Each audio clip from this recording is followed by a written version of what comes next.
TV చూస్తానో laptop చూస్తానో గిన్నెలో వేసుకొని ఏయో ఒకటి ఎగరేస్తూ ఉంటాం కదండి. అట్లాంటి వాళ్ళకి బాగా ఉపయోగపడే స్నాక్స్ ఇప్పుడు నేను చూపిస్తున్నాను. పొద్దుగూకులు, చక్రాలు, చెక్కలు ఇట్లాంటి ఆయిల్ ఫుడ్లు కాకుండా ఇట్లాంటి ఉప్పు శనగలు, బఠానీళ్ళు తెచ్చుకున్నాం అనుకోండి 2 నెలలకో 3 నెలలకో ఒకసారి ఏమి పని లేదు, తోచలేదు అనుకోండి, ఏమన్నా తినాలనిపిస్తుంది. అట్లాంటప్పుడు ఈ 4 గిన్నెలో వేసుకొని పిల్లలకు కూడా లేసులు, కురుకురేలు కాకుండా అప్పుడప్పుడు ఇలాంటివి కూడా అలవాటు చేస్తే స్నాక్స్ బాక్స్లో స్కూల్కి వేసి పంపిస్తే వాళ్ళే నవ్వులుతారు.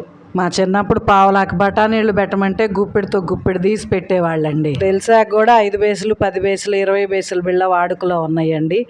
మా అమ్మని కొనుక్కోవడానికి డబ్బులు ఇవ్వమంటే ₹1 పావలా ఇచ్చేది. స్కూల్ దగ్గర రేక్కాయలు వచ్చేయి, పుల్లైసులు వచ్చేయి, ఇట్లాంటి వేరుశెనక్కాయలు వచ్చేయి. చిన్నప్పుడు మీ స్కూల్ దగ్గర ఏమేమి కొనుక్కునే వాళ్ళో కామెంట్ చేయండి. అలానే మీరు 20 పైసలు, పావలా చూసారో లేదో కామెంట్